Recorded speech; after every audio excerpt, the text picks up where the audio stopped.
Tudo está gasto e o novo são caminhos incertos, emaranhados no mundo pós-moderno. Para onde caminhar? Nos tempos em que as velhas estruturas estão para desabar, o horizonte pode ser de desesperança, ou uma consciência desamarrada, sem ideologias, religiões, busca em suas próprias fontes aquilo que não pode erguer no passo a passo do tempo. Uma luz acende em uma anacrônica reflexão e nos voltamos para a questão primordial. O que fazer? A pós-modernidade é o caos dos caminhos, pois o próprio fundamento ou solo está abalado. A sua beira do abismo pode nos fazer repensar o mundo e nossos passos. Veja a realidade diretamente. O discurso gasto é limitado ao tempo. Mas questionamos aqui a própria ideia, a raiz que não encontrou chão no condicionamento em que nos formamos e nos limitamos. E para abrir uma revolução na percepção viva do tempo, abrimos com brusco pontapé esta porta à liberação da nossa consciência. É preciso repensar o espaço, a estética sufocante das grandes cidades, o concreto que edifica, a divisão segregadora do ser e da vida, porque quase não há árvores frutíferas em locais públicos. As cidades foram se aglomerando com o êxodo rural e se tornando espaços delimitadores que nos encaixotam entre proprietários e sobreviventes, espaços que limitam o prazer e bem-estar físico e mental. Tomaremos as ruas com plantações coletivas, nos apossando do espaço urbano para demonstrar que o ambiente é de todos e não pertence a ninguém individualmente.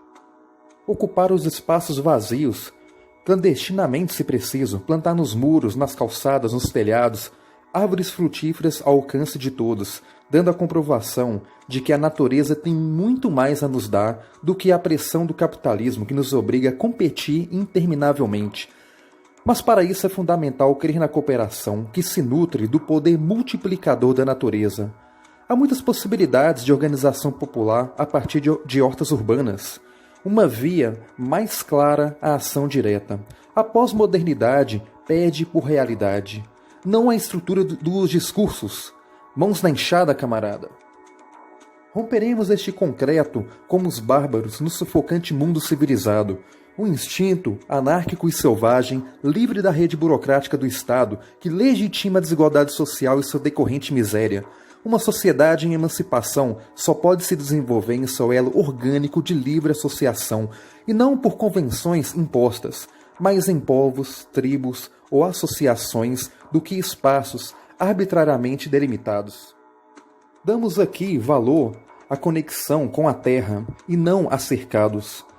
Mãos na enxada, revolucionário desperto, e plante apenas aquilo que se multiplica e é acolhido pela Mãe Terra. A estética ideológica já está em farrapos, e agora só podemos vestir a transparência do exemplo pela ação.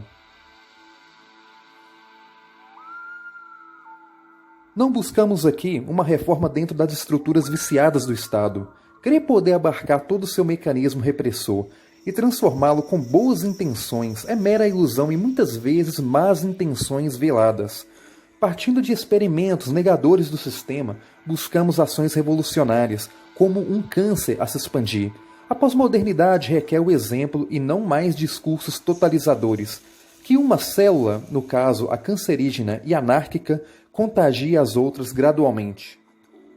Dentro das estruturas do Estado, como que enxugando gelo, atuam sindicatos, com ações reformistas e raramente revolucionárias. Um passo para frente, um passo para trás, uma valsa, ganha aqui, perde ali, retoma depois. Não podemos negligenciar as conquistas sindicais, mas de fato é um espaço de politicagem e diversos interesses além da luta trabalhista. Não podemos voltar as costas para as conquistas, principalmente no século XXI. Houve progressão, mas neste momento nada mais do que esta valsa poderia resultar. Chegamos na trincheira que não se transforma nem para mais nem para menos em grande escala. O sindicato batalha junto com os trabalhadores explorados e não existe sem eles. Buscamos aqui cortar o mal pela raiz. Se uma mínima parte da renda dos sindicatos fossem investidas em iniciativas dos trabalhadores já livres, que não precisam de sindicatos, o trabalhador avançaria muito mais em suas conquistas. Claro que não é tão simples.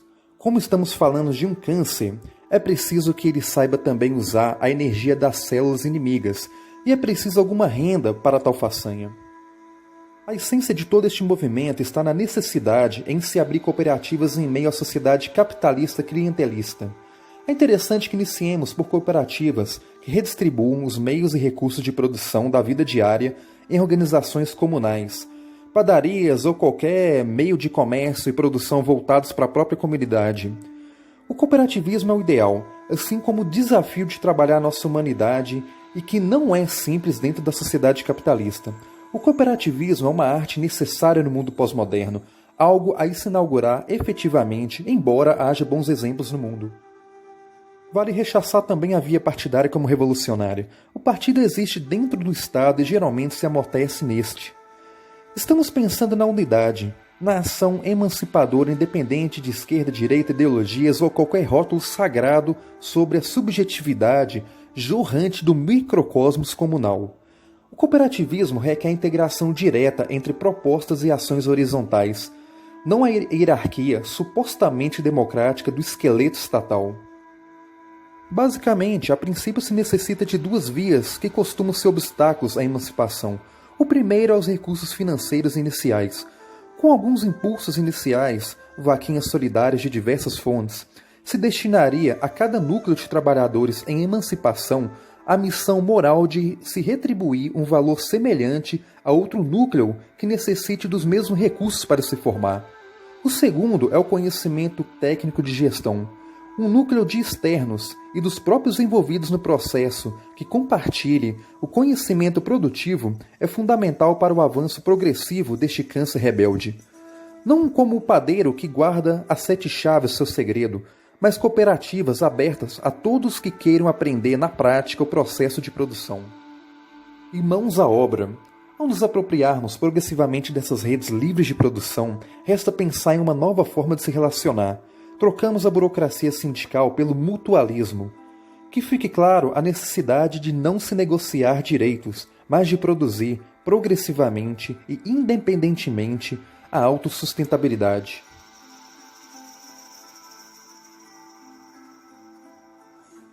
Buscamos aqui cortar o mal pela raiz, que não venha nenhum reformador social apontar o caminho dentro deste corpo doente dessa civilização. Cortemos a sua cabeça, não somos psiquiatras e fujamos ao máximo deste hospício. A estrutura do Estado perverte as melhores das intenções, assim como a via reformista dos partidos. Eles jogam com seus interesses dentro da dualidade, dão seus gritos fervorosos no palanque, são combativos, atacam com tudo o inimigo, mas jogam dentro do mesmo tabuleiro, abusam de uma estética revolucionária e mal percebemos que se beneficiam do patamar que ocupam. Vocês compreendem isso? O enfrentamento os transforma em heróis, reforçando a si mesmos, líderes endeusados, na reação da resistência, mas nem por isso visam a progressão em um horizonte real. Buscamos aqui, pelo contrário, a radicalidade no centro de uma visão global que refaz as suas raízes em meio aos cacos do mundo pós-moderno. Não caminharemos com as muletas de qualquer doutrina fixa. A visão direta da necessidade evidente do mundo ao nosso redor e a ação propositiva pelo bem comum são a força criativa sobre as ruínas da miséria do sistema capitalista e seus falsos antídotos. Mas estamos realmente prontos para revolucionar o mundo? Claro que não, é tijolo por tijolo, uma transformação integrada do mundo e da nossa consciência. Estes estágios descritos são apenas uma sugestão, assim como será sugerido um percurso revolucionário que seguramente seria apenas um modelo diferente das circunstâncias reais de implementação. O alicerce se funda no princípio mais básico da revolução permanente, uma sociedade organizada de baixo para cima. Não é tão simples chegar lá, mas quando conquistada a autonomia econômica e política da base popular, a consciência social deve estar à altura da responsabilidade de se autogerir e não mais depender de líderes e seus vícios. Esta sociedade é conhecida por federalista. É constituída por múltiplas comunas que se associam para fins comuns. Este é o comunismo sem filtros e emaranhados teóricos e históricos que geram tanta confusão e desvio do foco ideal. A própria experiência singular de cada organização comunal rege a dinâmica de relações. uma quantidade de membros que seja suficiente para que se fortaleçam mutuamente, mas também não tanto ao ponto de perder o elo orgânico real. A organização de baixo para cima não se fixa em representantes com cargos estáticos.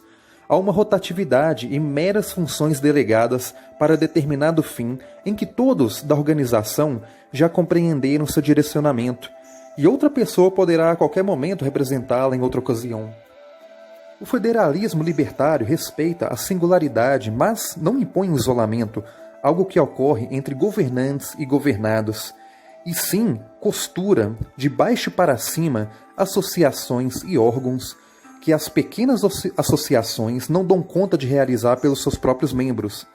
A era de Aquário dá vida à heterogeneidade que convive com a igualdade, e a pós-modernidade é o fim das nações e realezas, cercas e fronteiras que são artificiais se comparada ao nível de realidade que cada associação humana pode criar e nela se reconhecer. Mas pé no chão, ou tijolo por tijolo, estávamos visando o fim, mas o tema em debate é o meio. Isso não ocorreu por dispersão, mas para enfatizar a importância de se vislumbrar uma meta clara e seus meios integralmente apontados para tais fins, algo que não ocorre com a via política institucional de esquerda, que se perdem no meio circular e burocrático de privilégios oligárquicos. Pensemos nessa clareira que se abre em meio a este mundo acorrentado. Em sua mais rebelde expressão, as comunas ou qualquer núcleo revolucionário podem se autodeclararem zonas autônomas, livres de qualquer jurisdição ou fronteiras. Não é possível atuar revolucionariamente falando a mesma língua que o sistema ao qual pretendemos destruir, motivo pelo qual devemos abrir ao máximo possível o espaço ao imaginário e criatividade. O precipício do mundo pós-moderno já vem sugando todo este condicionamento estrutural que não soube implantar o mais nobre ideal social.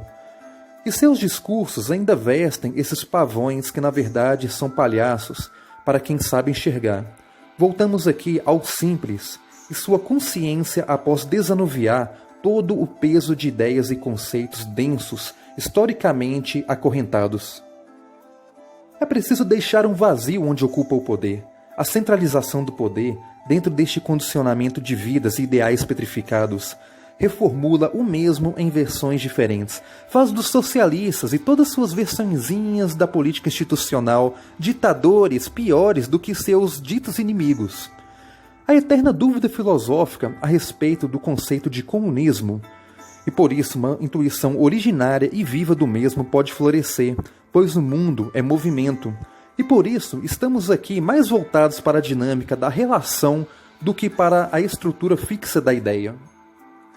Demasiada sensatez da racionalidade estruturada pelo tempo não poderá nos guiar por si mesma. Devemos inaugurar pensamentos, tornar assembleias populares mais legítimas do que a Constituição, subverter os valores em um autogoverno paralelo como cidadãos do mundo abertos a um cosmos em mutação. Poderíamos, no primeiro passo, declarar o atual governo executivo, legislativo e judiciário como provisórios e elevar o dito quarto poder como o primeiro poder, com um tom de desobediência civil, desmistificando o cargo político fixo. Formada a Assembleia Popular Central da cidade, toda deliberação será entregue à administração pública com exigência de execução ou feitas de forma independente pelos núcleos revolucionários. Após proliferar os conselhos populares temáticos e por-regionais, representações via sorteio poderão delegar voz na Assembleia Central. Por mais que recorra talvez ao lúdico, imaginário e subjetivismo, nem por isso se deixaria de visar a transformação no real. Pois tal teatralidade seria a força para romper com a legitimação petrificada da realeza institucional. Pois nunca houve um contrato social. Nós nos autolegitimaremos, assim como eles sempre fizeram, reinventando as suas vias de se perpetuarem no poder. E que cresça e se multiplique a organização popular através do municipalismo libertário.